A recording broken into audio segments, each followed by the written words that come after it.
And I really was getting to a point where I thought, like, man, this just isn't working out. What's going on, everybody? My name is Trevor Yanitz, and I'm the host of The Next Course. It's a show about life's big transitions all over small bites and apps inspired by our guest. Speaking of our guest, again, man, I got a lot of friends on here. I've had a friend on here every single time. So the cool thing is that this is a buddy of mine. We worked on the police department together. He has a real estate business, super intelligent guy. I'm honored to have him. Jason Chamness, everybody. You know, the man, the myth, and the legend. Dude, thanks for coming on, buddy. No, Trevor, thank you for having me. Seriously. Buddy, I'm so excited, man. So before we get into anything too crazy, you came over a little earlier, and I hadn't even started on this. So you know this is made from scratch. 100%. It's fresh and ready. Absolutely, dude. So I know you got a thing for Asian food, but you also got a thing for wings. Now, I know, like, wings are super messy to eat on here. I love them, dude. But, like, I have to eat wings in the comfort of my own home where I can just be disgusting.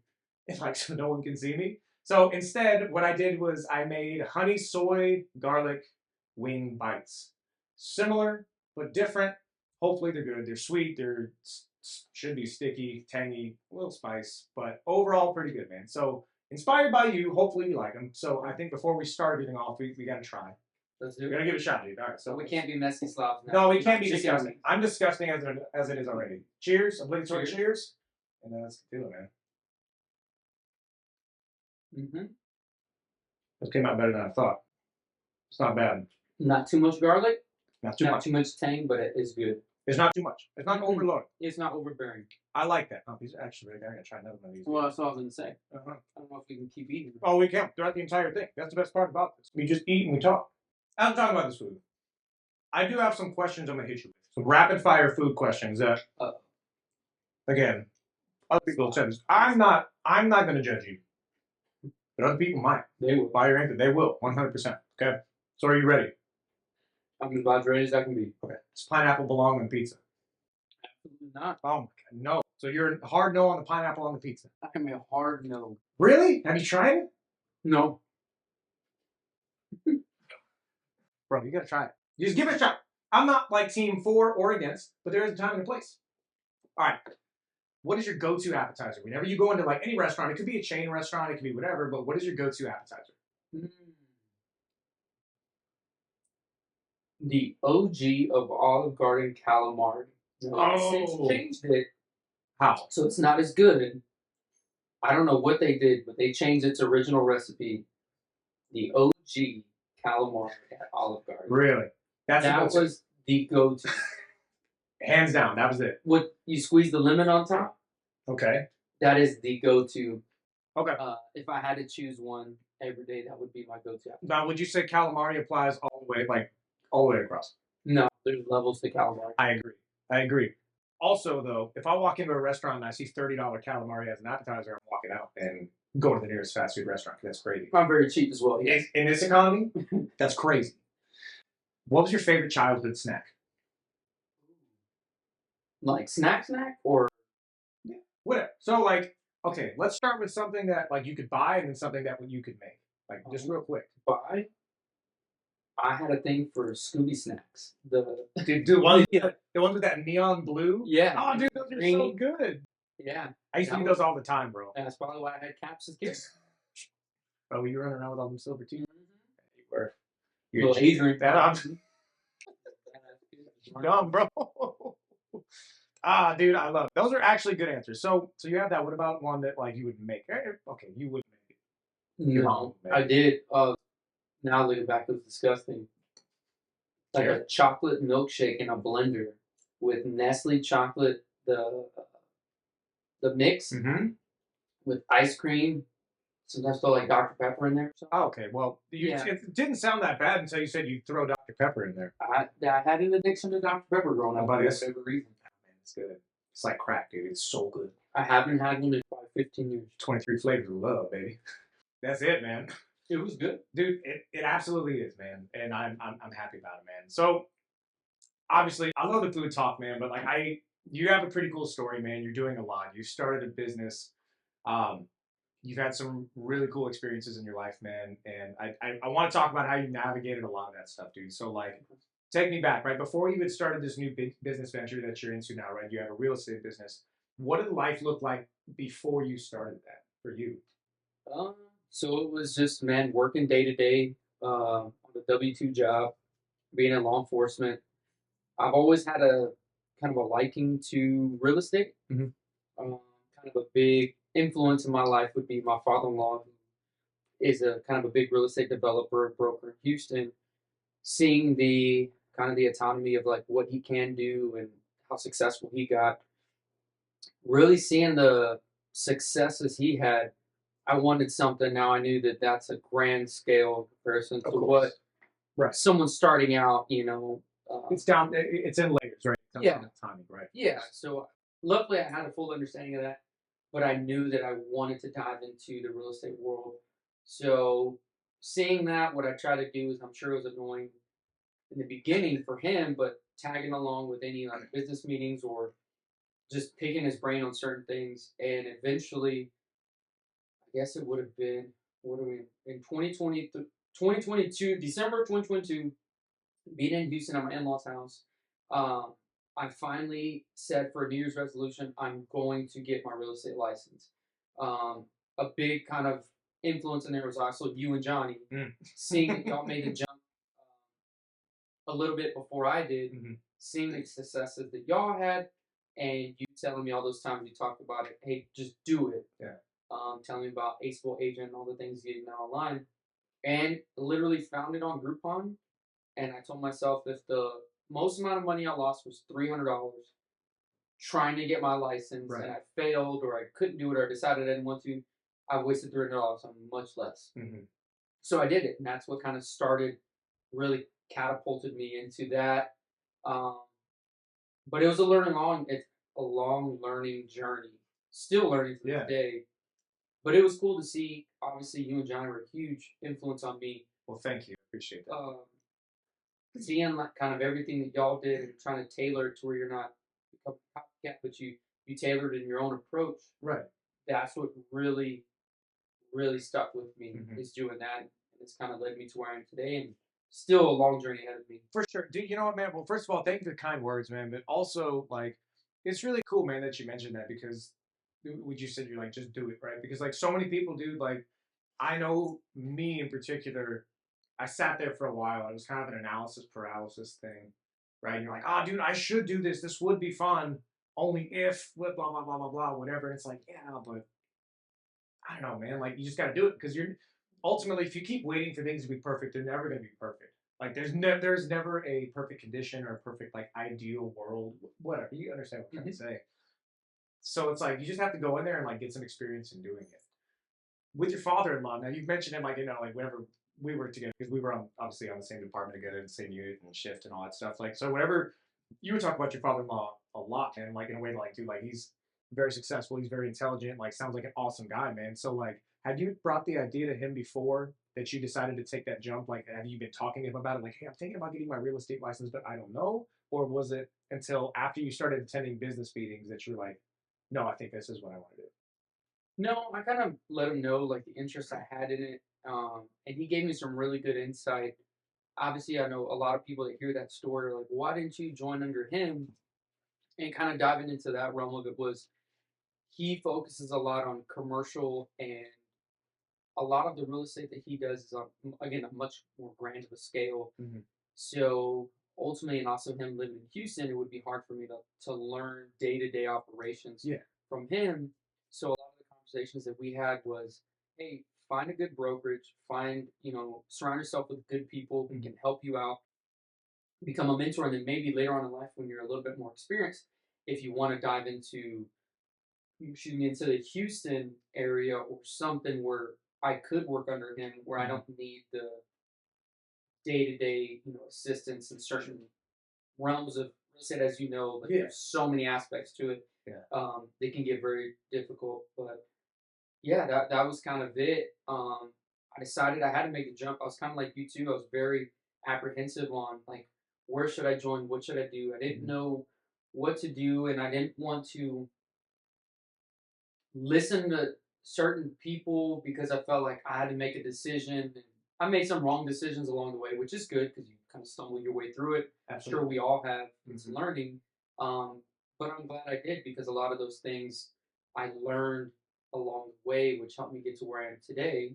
Um, just so again, I have a long, long way to go. By no means am I anywhere near where I want to be. Well, you know, and the thing about guys like you, like you're never where you want to be, right? Yeah. It's like always like the finish line always gets moved up, right? When you take a step closer, you're like, oh, it turns out I'm just as far as away from it as I thought at the beginning, which is great. It always, dude, it always happens like that, right? But it's because you're driven.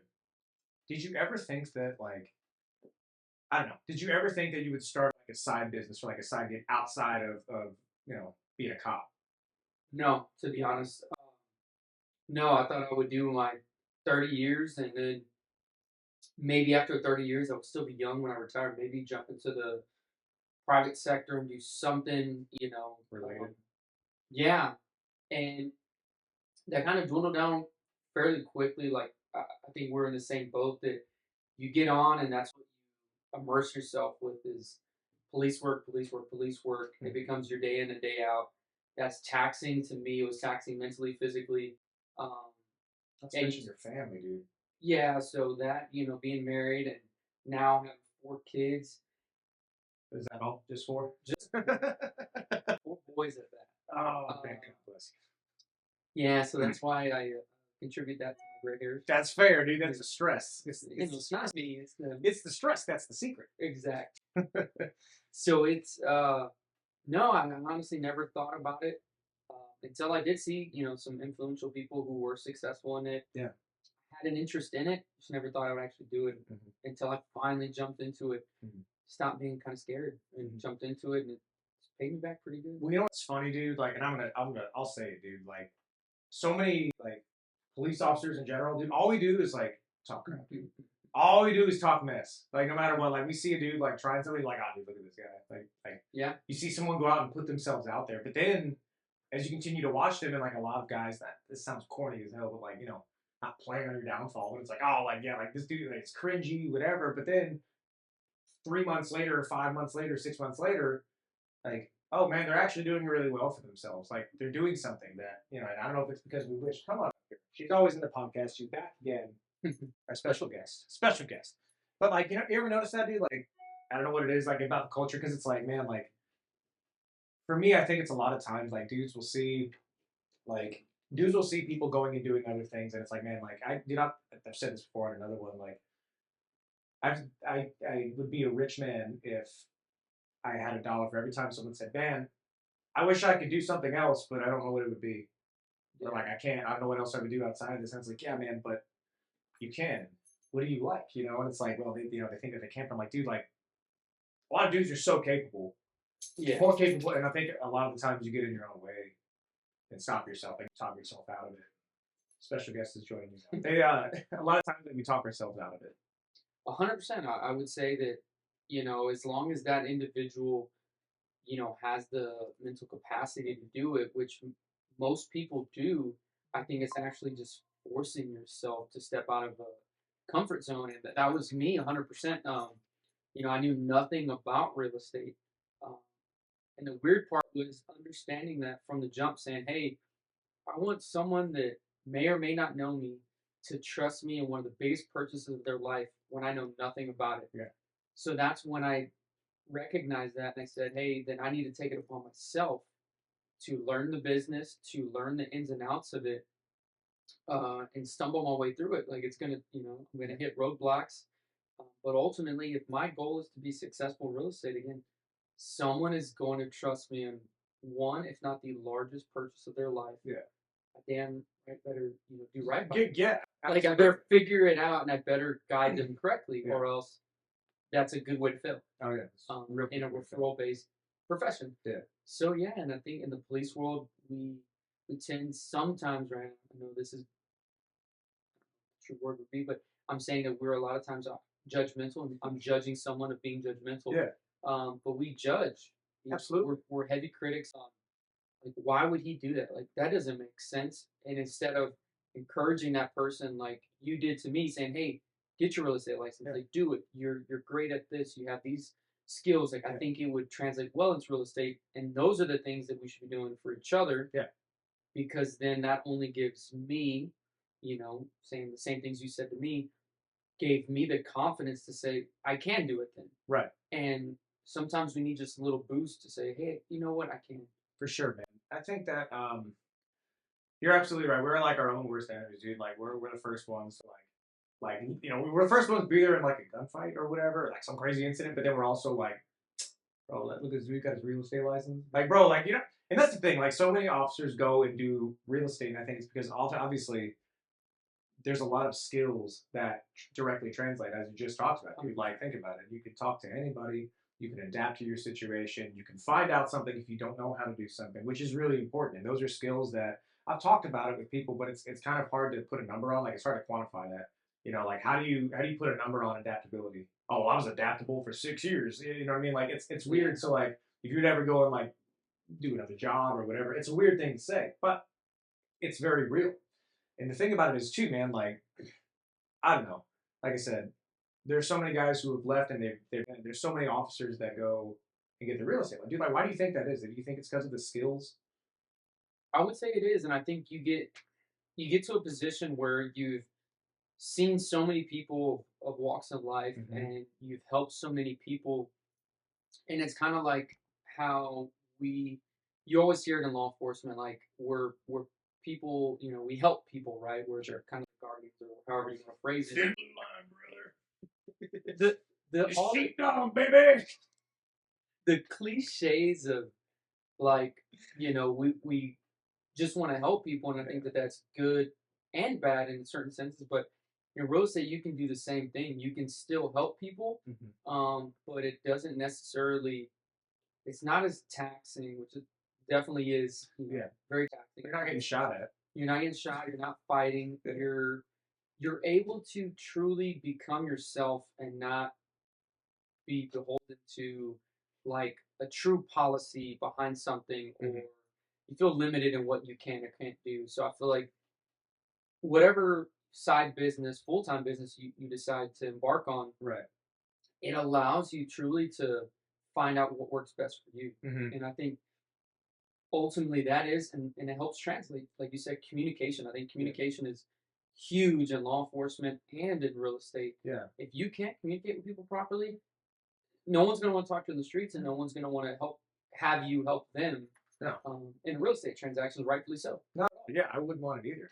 It's funny too, man, because like I like real estate. The reason I did that initially when I went out, dude, is because like real estate has a nice framework for a lot of other businesses, right? So for instance, like if you ever wanted to start a business, right, but you don't know what you would start, dude, I think real estate is always a great option because you have a sort of blueprint, but it's a very loose blueprint, right? So like, the goal is to get clients, do this, whatever your goal is, right? But ultimately, every time that like I made YouTube videos, you might not make YouTube videos. You might door knock. You might call people. You might do whatever. There's so many different ways, and you learn to run a business because again, a lot of people have S corps, LLCs. You have to learn how to file for that. You have to learn what goes into it. You have to learn like, hey, how do I do taxes? How do I do this stuff? So like, a lot of those skills are applicable directly, especially to other industries. Really, anything.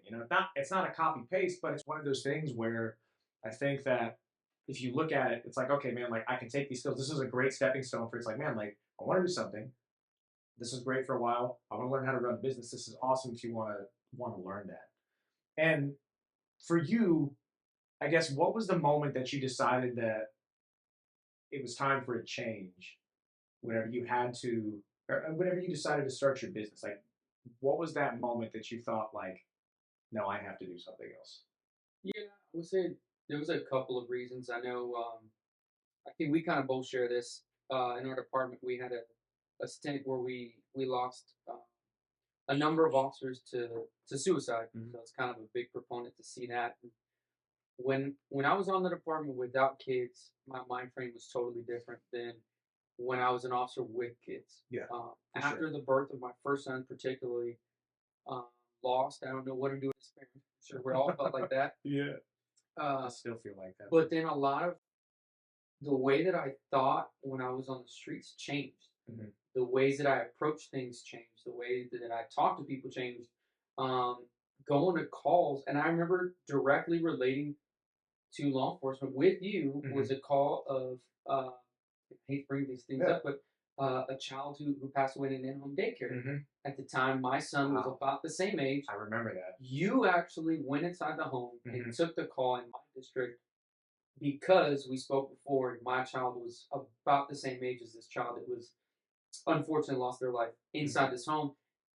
And I knew that if I had to go in there, I would. Mm-hmm. But if there was a choice, I didn't want to. Of course. And I think that, that huge thanks to you for doing that, because a lot of those things kind of skew us negatively or positively. And I think that's kind of what happened to me is instances that happen in law enforcement and on the department uh, really kind of forced me to look in other ways to say, hey, I have a family now. Like, I don't want this to happen to anybody, especially me. And it really put things in a different perspective. So it allowed me to say, hey, why not try something different? I don't know if I'm gonna succeed in it, but I know I'm gonna do the damn best that I can. Yeah. Because I'm not gonna start something and not try my best. Of course.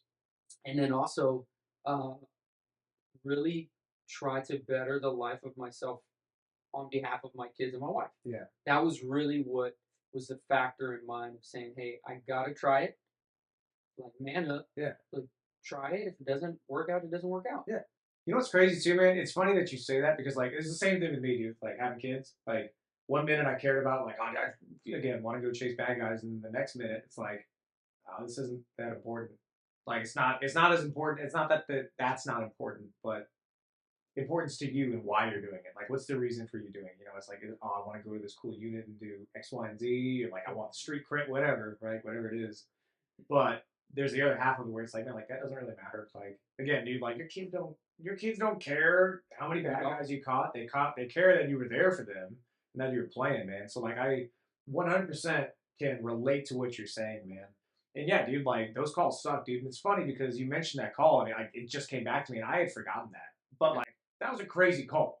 Mm-hmm. That was a crazy one. And like I had completely forgotten about it. But it's like weird how like you bury these crazy traumatic events in your head. But like a lot of the people that I've noticed anyway, especially with law enforcement, like, dude, like you get out and like you don't realize like the stuff affects you years later. And again, I forgot about that until right now. And then I remember it like that, very vivid. But it's like, dude, like you don't remember like how any of that stuff worked. Like you break down, right? Mm-hmm. You compartmentalize, and it just stays there until one day you're like, oh man, maybe that's why I messed up or whatever, right? Yeah. Which is crazy, man. But ultimately, I completely agree with you, man. The kids like, and I think that's with a lot of people. Kids change people's perspective like crazy, man. And it's good. So was there ever a moment that when you started, right? Like when you first started, was there ever a moment you thought like, oh man, I screwed up? In real estate? Yeah. 100%. So, Like I shouldn't have done this. yeah. So, man, I feel like I need to speak into the camera for this one. Speak to the camera. So, anybody starting out in any new business, real estate, whatever the thing is, you have to have belief in yourself, know what you're capable of, and have an understanding that typically things do not start out great. So I remember when I first got my license, in the first 6 months, I had one transaction. Mhm. So everyone knows in real estate that's terrible, the grand scheme of things. Maybe not terrible is not the correct word, but that's that's hard if I wanted that to be my full time job. It's hard to live on one transaction. So, and I got into a time when interest rates were high. Um, just things were not moving. Granted, this is like, early 2023. Mhm. Um, so sales aren't going. Typically everyone's slow unless you had a steady pipeline of clients. And I really was getting to a point where I thought, like, man, this just isn't working out. It wasn't until seeing like you and Johnny and actually joining under y'all where it's like, okay, like I can't change the external factors. I can't change high interest rates or any of these factors that are out of my control. Right. What I can control is the output that I put out there. And ultimately, that being changing my perspective in that sense and having an understanding like I got to build myself up, build my own brand, understand these things. Doing that really started for me to thrive on the scale for me doing it part time. And it really helped going from 6 months of doing one deal to I think the next 8 months I did 8 deals. Mm, So it it's great. catapulted me, and that's not to brag or anything. It really was a realization for me to say, hey, what can I do? What can I control?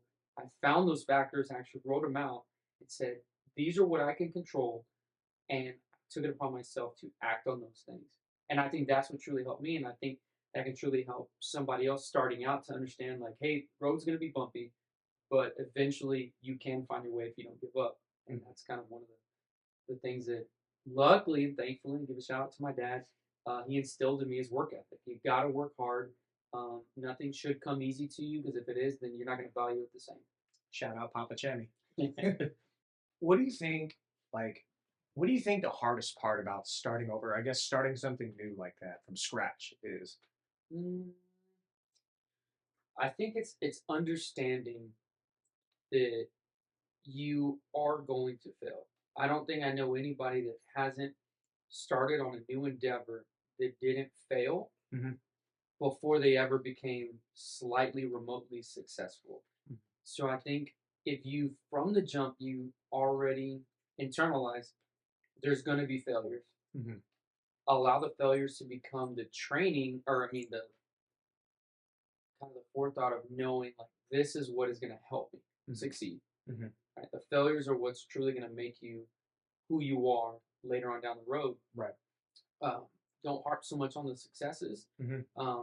and really look inside yourself to say, hey, why did I fail? What can I do about it? Yeah.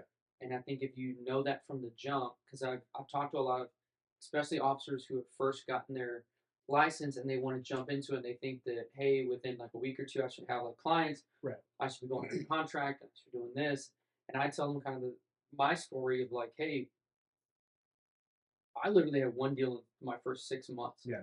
I was grinding. I was going out. I was shooting content. I was reaching out to people, but it wasn't. Go follow him on his Only Homes account. It wasn't strategic enough. I was just kind of blindly. It's like throwing spaghetti at the wall, hoping it sticks. Yeah, like I wasn't strategically attacking um, different tactics to really do what we call lead generation. Yeah. And I think when I finally really started to become more strategic about how I did things, how I talked to people, how I treated people too in this industry, is when it really started to see things turn a tide for me. Mm-hmm. Fortunately, it did, because I don't know where I'd be if I was still in that predicament. You know, that would be I get it, dude. pivotal time where it may be like, hey, maybe this wasn't For sure. for me. Dude, what were some of the struggles that you faced early on whenever you first like were trying to get things going? Just not having a full understanding of the business overall, and thinking like, well, I bought 2 homes and I have an understanding, but when you truly deep dive into real estate, right? My whole goal and how I now work is I try, and from the beginning, the first line of communication I have with a potential client Mm-hmm. is it's an experience. Mm. So I try to cultivate that experience. I try to nurture that experience, and really, especially if it's like a first time home buyer, is let me guide you step by step by step. I think when I first started, I didn't realize it. I'm just thinking like, what I need to do to put pen to paper, not realizing like, hey, this is another person across from me. Hey, I need to communicate. I need to be honest. I need to be forthcoming with anything that I learn or I don't know. Mm-hmm. I think that was really hard for me to figure out. But once I did, like it changed incredibly, because I think they felt it was much more of a genuine approach. It wasn't a like a transactional approach, where now it's like, okay, they're treating me like a human being. I've expressed like I've never bought a home, and he's trying to go slowly and methodically to explain the process to where we don't really have to ask him so many questions because he's gone over it. And that's now the approach that I take, unless the person is an experienced buyer, Sure. and I gauge it off that, and I try to figure out what they already know, what they don't know, and then it's just a much less of a guide, but I still help them with anything I can. When you start seeing like, it's almost like whenever they can see that you're not viewing people as just like, hey man, this is just another dollar sign. That's when that switch happens, and that's when they feel like they can trust you. 100%. I think you have to be very intentional and transparent with anything. You have to ensure that they know, like, hey, I am here, and I think I'm very fortunate that I do have another job that can cover my bills, and now work in real estate.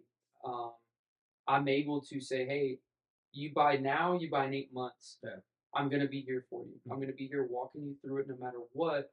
My back's not put against the wall for me to have to feed my kids, because then ultimately, if you think about it, it's gonna lead someone who's a little bit more desperate to maybe be a little bit more pushy, or do something, because ultimately that's what they're trying to do, to put a roof over their head, keep the roof over their head for their kids. So I try to really take that approach, and I'm honest with them. I think that's one of the things I tell a lot of my clients is, hey, they may ask me like, well, hey, you only do this quote unquote part time, whatever you want to call it, and I say, yeah, but I still devote enough time to try to be as exceptional as I can every transaction, but I'm not going to pressure you in any way, shape, or form. Like, this is solely going to be you leading the dance. I'm just leading you through it. You know what I mean? Like, if you're ready, you're ready. If you're not, by all means, what do we need to do to get you ready? And I'll slowly, methodically get you there. The exact opposite of the used car salesman technique. Exactly. Like vultures, man. It's, Yeah, you pull up, and I'm like, and I hate shopping for cars because like I know what I want, dude, and I'll pull up and I'm like, mm-hmm. you see them Standing walking outside the door. they see you, and you're like, you make that eye contact, you're like, oh, yeah, I got You you. like And a I'm like, 40-yard sprint to you. but I'm just like, I just keep my car, man. I'm good. Yeah, I know the radiator's busted, but I'm just gonna keep it. Yeah, I get it, man. What was the biggest lesson that you learned from taking that leap of faith, trying something? believe in myself. So have an understanding that we all doubt ourselves, and if anyone's like me, I'm my biggest critic.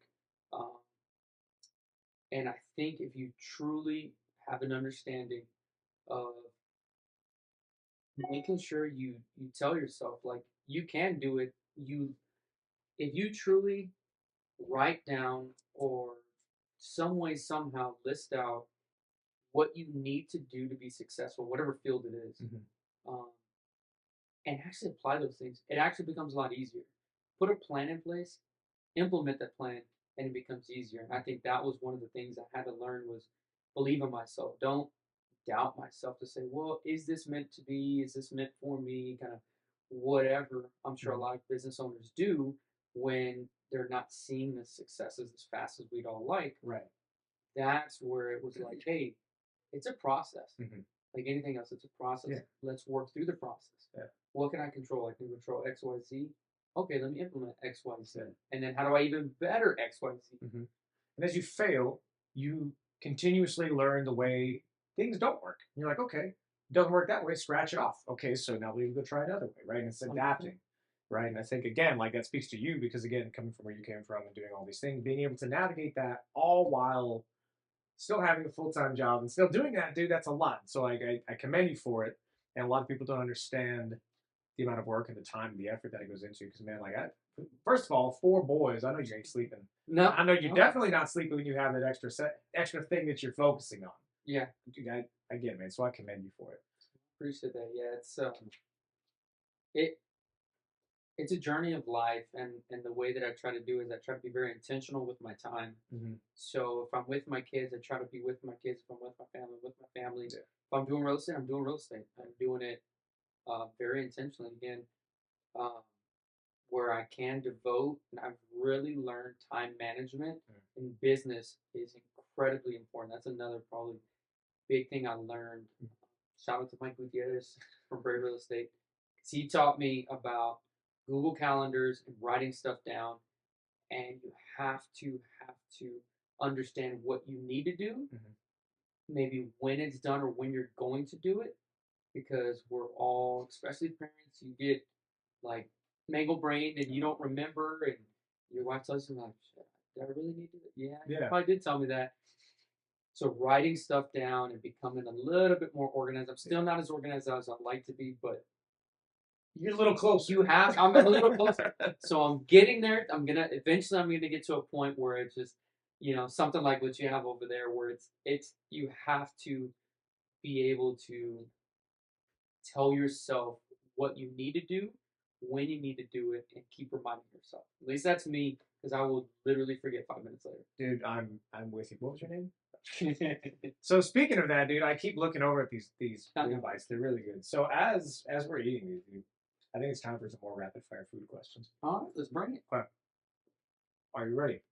I'm ready. I hit hard hitting questions, dude. All that stuff we just talked about, forget that. But this is what the people want to know.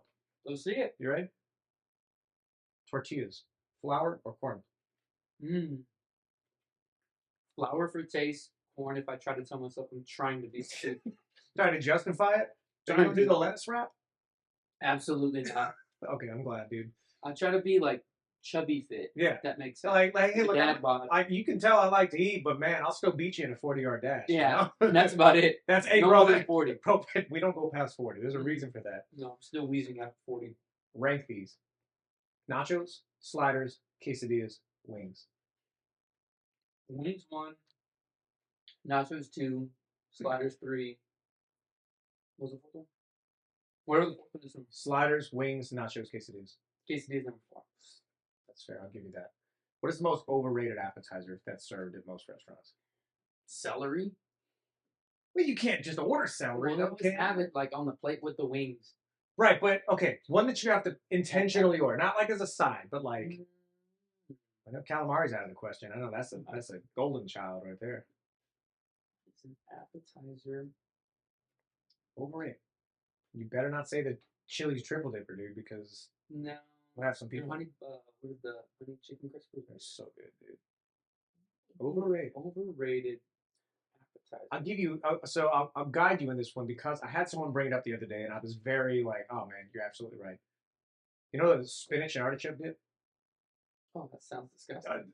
Yeah, everywhere has it, and nobody orders it. I don't even think it's a real thing.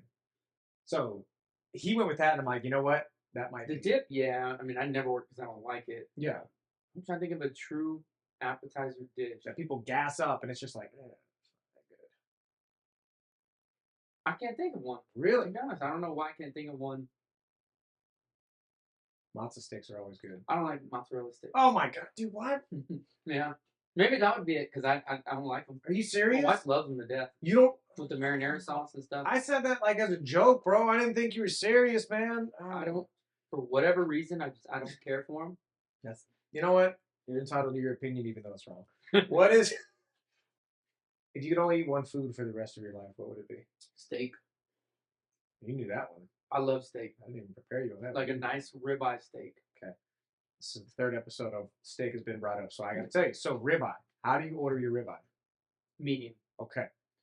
Here's what I've learned. Okay, and it blew my mind. Ribeyes, apparently, you're supposed to order medium well. And I didn't know that. Hold on. Hear me out. It's because the type of fat on there, the fat cat renders, and it breaks it down. So apparently it like... Yeah, we use marbleize. Yeah, that's a good word for it. Dude, apparently it does that, and it's supposed to be really good. So the next time I go, I'm always weird. I'm a texture guy, so like fatty pieces that are chewy and like gristly, like it bothers me. But I'm going to try it that way, just to say that I tried it, because a lot of dude can't. I had 2 people be like, you have to do it this way, you have to do it. Because you hear everybody talk about how medium rare is the way to go. And I'm like, yeah, most of the time. I'm like, that's what I would have thought too. But they said that one, they're like, just trust me, medium well. See, my dad's a medium rare guy. Sure. But my dad will literally disown me if I ever order steak medium well. What if it changes your life and then you have to go back and conquer? No, I can't. No, I can't live with the fact that my dad knew I ordered the steak medium well. You're no longer my son. That's why maybe I'm in the middle. I'm like, I don't want it still kicking. Yeah. But I want you gotta have some peak in your steak. Dude, you know what? There has to be color. Yeah. And then I don't think I would ever cheat on a medium. On a medium, okay. You know what, dude? I can at least live with that. Medium's fine. I'll give you that, dude. If you could go back, hi Lola.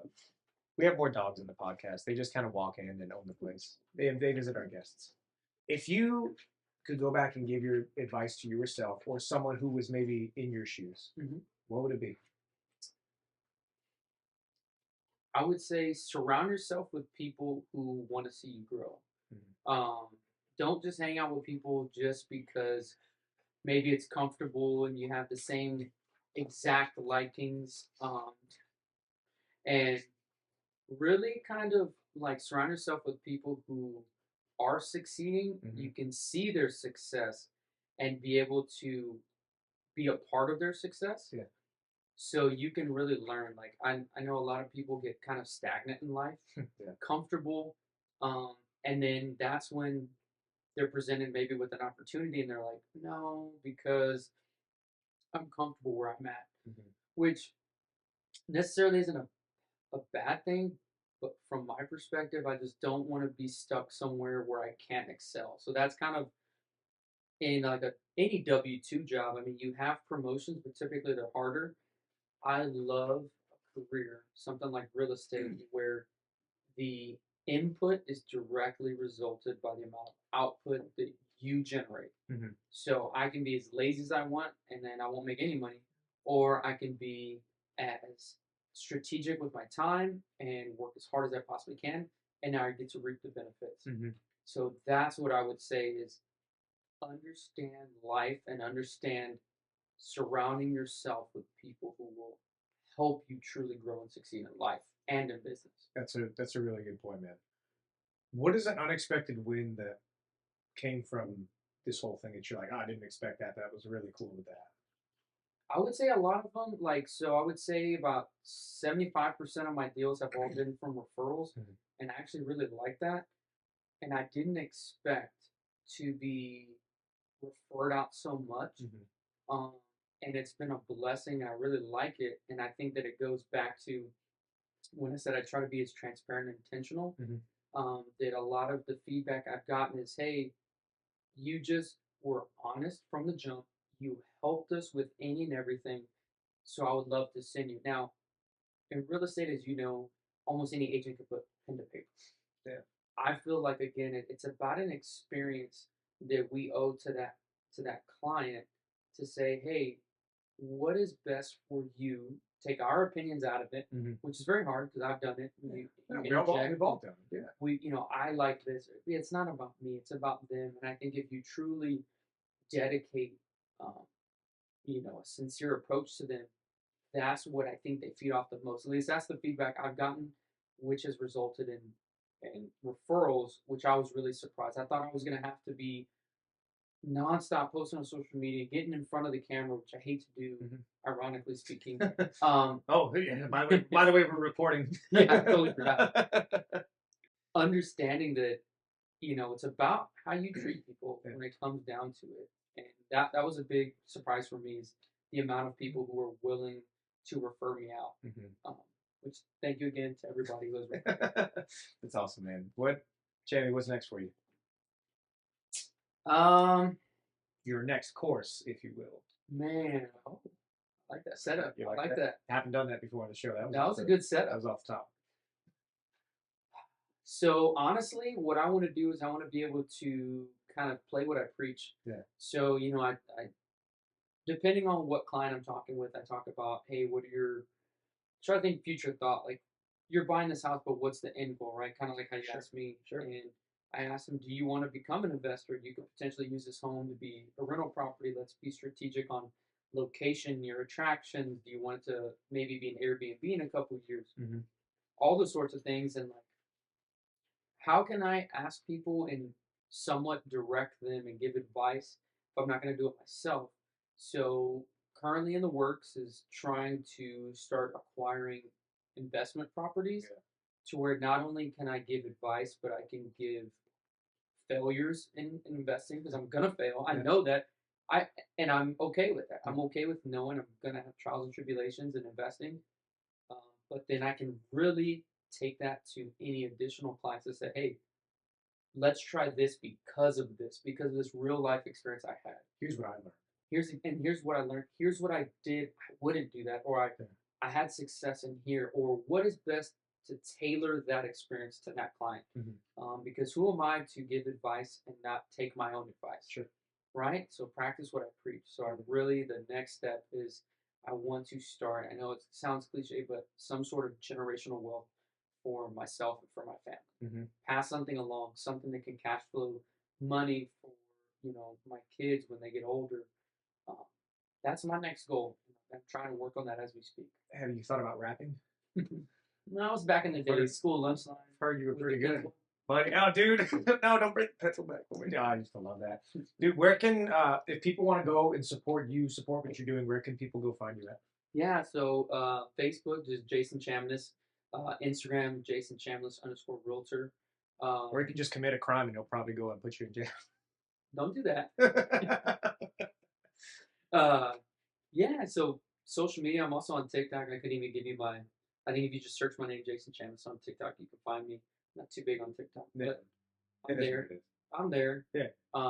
Trying to learn it all, trying to learn social media. That's been a huge challenge for me too. Is learning the ins and outs of social media and algorithms, and There's so much in it, dude. There's so much that goes into it. there's so much on the back end that I think people don't understand, and how you have to be very tech Intentional. savvy and intentional on what do they call hashtags and the content and what time you post and what days you post, what someone's doing, because a lot of people will see videos, especially in real estate. There's so many avenues people take. People take a serious approach, people take a funny approach, people take speed tours, they do all these things. And man, like, and I was one of them that judged a certain individual. Like, man, I couldn't, like, why is that person doing this? Mm-hmm. But then meeting that individual, amazing person, does damn well in real estate, Mm-hmm. understanding that it's a social media approach that has made him succeed tremendously. Mm-hmm. Going back to say, hey, why did I even judge that guy from the jump, when I should have said, hey, what he's doing is great. Now some people don't like it, but the other, what if you want to call it 50%, Yeah. love what he does, he gets business out of it, Mm-hmm. and he's successful. I should be wishing success upon people like that. Well, and the crazy thing is too, man. Like it sounds like that guy's just being who he is, and it's so cool that he's doing that, Mm-hmm. man.